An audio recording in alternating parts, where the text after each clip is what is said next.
Hello everyone, I welcome again to all of you in my BEd tutorial classes success in teaching field. हम लोग discuss कर रहे हैं previous question जो BEd के पूछे गए हैं पिछले 10-12 सालों में, उसको हम डिस्कस कर रहे हैं। और हम चाइल्डहुड एंड ग्रोइंग अप का जो पहला पेपर है आपका, उसमें 2-3 क्वेश्चन हमने डिस्कस कर लिया है। अभी हम चौथा नंबर का जो क्वेश्चन है यहाँ पर आप देख रहे हैं कि इसको हम डिस्कस करेंगे। What are the major challenges while dealing with adolescence, discuss the role family and teachers dealing with adolescence. इसके क्वेश्चन का मतलब है कि मेजर चैलेंजेस क्या क्या है उसको हम डील करेंगे, और फैमिली और टीचर का क्या रोल होता है इस चैलेंजेस को डील करने के लिए उसको हम डिस्कस करेंगे। फर्स्ट ऑफ ऑल तो हमने एडोलेसेंस को यहाँ पर इससे पहले वाले वीडियो में बहुत अच्छे तरीके से बता दिया एडोलेसेंस क्या है, किस तरीके से बांटा गया है, उस एज की क्या क्या खूबियाँ हैं, किस तरीके से वो काम करता है, ये सारी चीज़ों पर मैंने लास्ट वीडियो में डिस्कस किया है। यहाँ पर पहले हम समझ लें कि एडोलेसेंस होती क्या है, फिर हम उसके चैलेंजेस को डिस्कस करेंगे। एडोलेसेंस को हिंदी में किशोर अवस्था बोलते हैं, और इस एज को ग्रो टू मेच्योरिटी की एज कहा जाता है। और दूसरे डेफिनेशन अगर आप समझें तो transition from childhood to maturity कहा जाता है, transition between childhood and adulthood कहा जाता है। यानी कि इस एज को चाइल्डहुड और एडल्टहुड के बीच की कड़ी कहा जाता है, बीच का ब्रिज कहा जाता है। यही वजह है कि इस एज को क्रिटिकल या क्रांतिकारी एज भी कहा जाता है। अगर इसके डेफिनेशन की हम बात करें तो इसके डेफिनेशन में है कि this is the period which begins with puberty. Puberty का मतलब होता है नौजवान होना, एडल्टहुड होना, and ends with the general recession of growth. It emerge from childhood and merge into adulthood. मैंने कहा कि ये जो क्या कहते हैं, कौन सी एज होती है, चाइल्डहुड और एडोलेसेंस के एज के बीच बीच की जो है वो उसको इसको कड़ी बोलते हैं।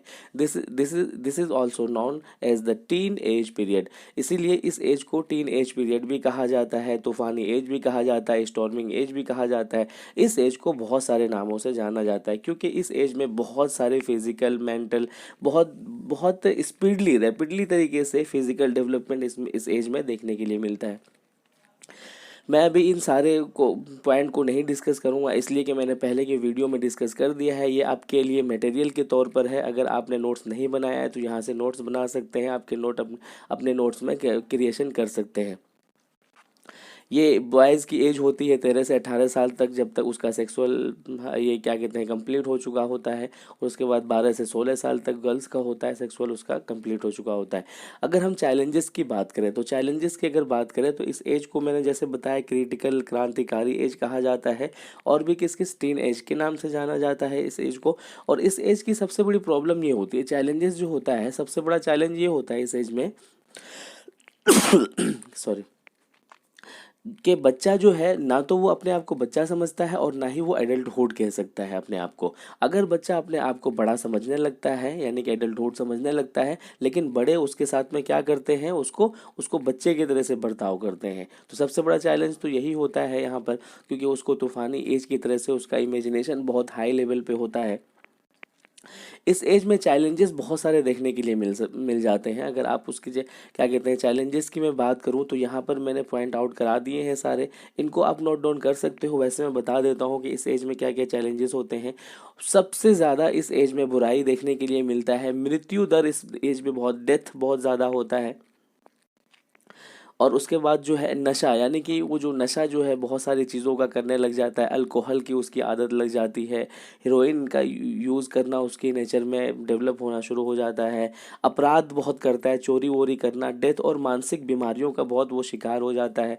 उसके अलावा क्या कहते हैं कि लॉनलीनेस बहुत ज़्यादा आने लगता है, वो खुद को अपने आपको बहुत, यानी कि पिल्स, उसके बाद देखिए यहाँ पर दिया हुआ है स्लीपिंग पिल्स को भी यूज़ करता है वो, तो हीरोइन का भी यूज़ करता है, ड्रग्स का भी यूज़ करता है ना, एडिक्ट हो जाता है इन सारी चीज़ों का। तो ये सारे चैलेंजेस है जो इस एज में देखने के लिए मिलता है। वो आप यहाँ से टोबैको का भी देखिए यहाँ पर यूज़ करता है, स्मोक का यूज़ करता है। तो ये बहुत बड़े बड़े चैलेंजेस है जो मैंने यहाँ पर आपके लिए पॉइंट आउट करवा दिया है। आप एक एक चीज़ को यहाँ पर देख सकते हैं। नीड ऑफ इंडिपेंडेंस, यहाँ पे वो इंडिपेंडेंस ढूंढने लगता है अपने पेरेंट्स से, अपने दोस्तों से, बहुत सारी चीज़ों की डिफरेंस होने की बिना पर, क्योंकि यहाँ पर जो है उसका जो मेंटली फिजिकली जो चीज़ें हैं वो बहुत रैपिडली तरीके से चेंज होता है।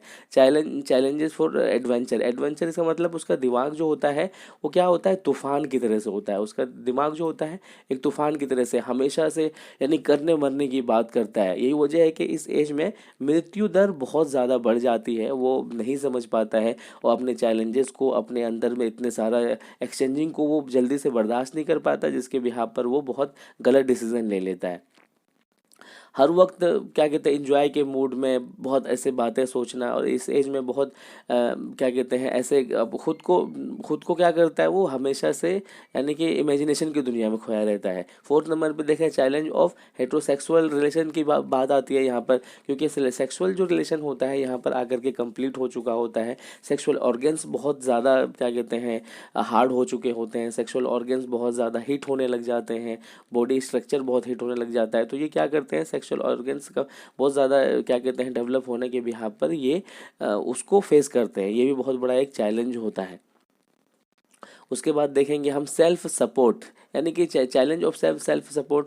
वो देखने लगता है कि सोसाइटी में या लोग उसको कितना ज़्यादा महत्व दे रहे हैं, इकोनॉमिकली उसके पास क्या है क्या नहीं है। ये सेल्फ सपोर्ट यानी कि वो अपने लिए इज्जत ढूंढता है, लेकिन उसको बड़े क्या क्या समझते हैं, बच्चे समझते हैं, जिसके बिहाफ पर वो क्या उसके साथ में क्या देखने के लिए मिलता है, इसके बिहाफ पर वो ये समझने लग जाता है कि हम सिर्फ बच्चे हैं, और बच्चे के साथ में उसी तरह से बिहेव किया जाने लग जाता है जो कि नहीं किया जाना चाहिए। सोशल चैलेंजेस के बाद अगर उसके बाद हम बात करेंगे तो फैमिली स्ट्रक्चर की बात करेंगे, यानी कि फैमिली और फिर टीचर का जो रोल होता है उनको गाइडेंस करने के लिए, उनको काउंसलिंग करने के लिए।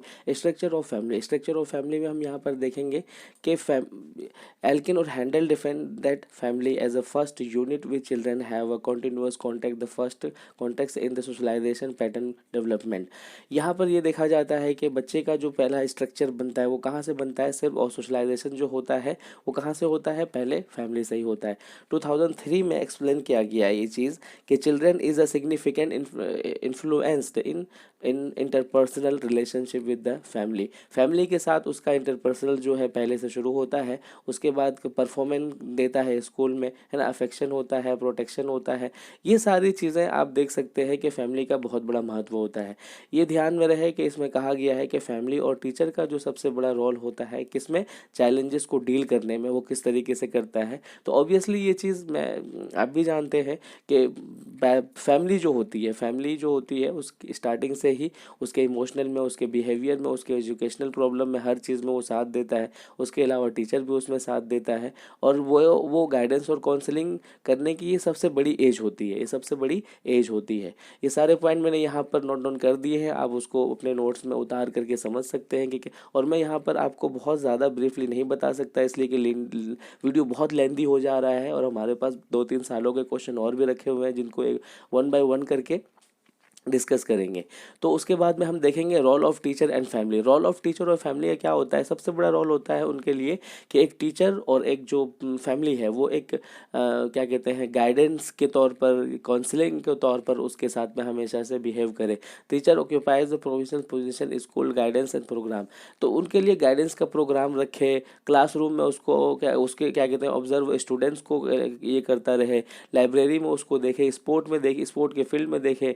Teacher start the guidance program is very important. वो जब भी वो क्या कहते हैं उसके साथ मिले तो उसको गाइडेंस करता रहे कि बच्चे नशे की आदत खराब है, उसके अलावा क्या कहते हैं कि अपराध करना गलत बात है। तो उसको अगर हर वक्त उसके साथ में, हर टाइम अगर उसके साथ में उसको गाइडेंस नहीं देगा, चाहे वो फैमिली हो चाहे वो टीचर हो, ये बहुत बड़ा रोल होता है।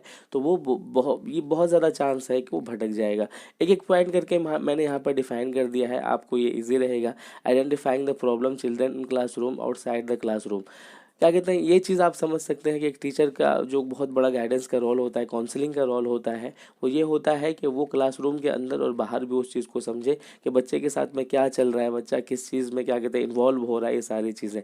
उसके बाद में सेकंड पॉइंट पे लिखा हुआ है collection reliable system information about each student, उसका हेल्थ के बारे में, बैकग्राउंड के बारे में, स्कूल अचीवमेंट के बारे में, इंटरेस्ट के बारे में, उसके बाद इंटेलिजेंस के बारे में, एप्टीट्यूड के बारे में, है ना, vocational plan, personal qualities possible, ये सारी चीज़ें वो क्या करता रहे, उसको वो जज करता रहे, उसको चेक करता रहे, इसके अकॉर्डिंग इन्फॉर्मेशन देता रहे, और अप टू डेट रखे सारी चीज़ों से, है ना। उसके बाद में आप देख सकते हैं डायग्नोसिंग देखने, उसके वीकनेस को देख सकते हैं, different subject through observation, personal contact and diagnostic testing. ये सारी चीज़ें एक टीचर का महत्व होता है कि वो इन सारी चीज़ों को चेक करता रहे, उनको क्या कहते हैं अप टू डेट कराता रहे। और ये अगर नहीं करेंगे तो बच्चा जो है भटकने का बहुत चांस रहता है, क्योंकि यहाँ पर जो रैपिडली चेंजिंग आती है उसके अंदर में, तो वो खुद को कंट्रोल नहीं कर पाता है। उसका हेल्प करना है ना, 5 में पॉइंट में है आपका हेल्पिंग स्टूडेंट इन प्लानिंग, है ना, प्रिपेयरिंग, हर चीज़ों में उसका हेल्प करना। तो ये सारे पॉइंट है, helping student to know about the various program. तो ये सारे पॉइंट है जिसको आप यहाँ पर डिसाइड कर सकते हैं, यहाँ पर आप मेंशन कर सकते हैं इस क्वेश्चन के अकॉर्डिंग। बच्चे बहुत ज़्यादा क्वेश्चन कर रहे थे कि सर बहुत गैप की वजह से समझ में नहीं आ रहा है कि किन पॉइंट को इंक्लूड करना है, तो मैंने सारे मटेरियल यहाँ पर प्रोवाइड करा दिए हैं। अगर एक एक लाइन में आपको डिस्कस करूँ तो ये वीडियो बहुत लेंथी हो जा रहा है, इसीलिए मैंने डिसाइड किया है कि इसको थोड़े से थोड़े वक्त में सारे क्वेश्चन को ईजिली इसको कंप्लीट करा दिया जाएगा, और उससे आपको समझ में भी आएगा, मटेरियल भी प्रोवाइड हो जाएगा। और हिंदी, इंग्लिश, उर्दू किसी भी लैंग्वेज में आपको मटेरियल की रिक्वायरमेंट हो तो कमेंट बॉक्स में ज़रूर लिखना, मैं उसी के अकॉर्डिंग आपको मटेरियल प्रोवाइड करा दूंगा। Thank you so much video देखने के लिए।